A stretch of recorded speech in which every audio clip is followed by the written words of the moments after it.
একটি single phase মিটারের reading কিভাবে দেখতে হয় এবং সাথে আরও অনেক ডিটেলস তথ্য দেওয়া থাকে, সেগুলো অনেকেই জানে না। যারা জানে না তাদের জন্য এই ভিডিওটা। এই দেখুন, এই যে একটা বাটন দেখতে পারতেছেন, এই বাটনটা মূলত দেওয়া কারণ হলো যখন বিদ্যুৎ চলে যায় যাতে এই বাটনে চাপ দিয়ে রিডিং নিতে পারে।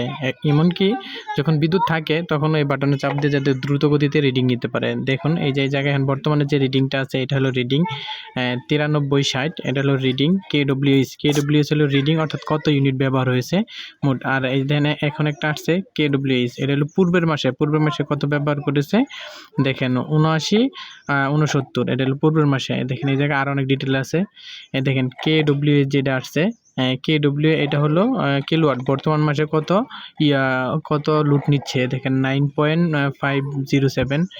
দেখেন না আরও ডিটেলস তথ্য আছে যে বর্তমানে ভোল্টেজ পাচ্ছে 249।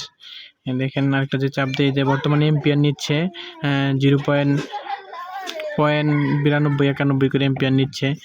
তারপরে যদি দেখাই, দেখেন এই জায়গায় দেওয়া আছে তারিখ, কত তারিখ আজকে, এই তারিখ দেওয়া আছে। তারপরে দেখেন এই জায়গায় সময় দেওয়া আছে। তারপরে দেখেন এই জায়গায় যে বর্তমান রিডিংটা দেওয়া আছে। তারপরে এটা হলো পূর্বের মাসের রিডিং।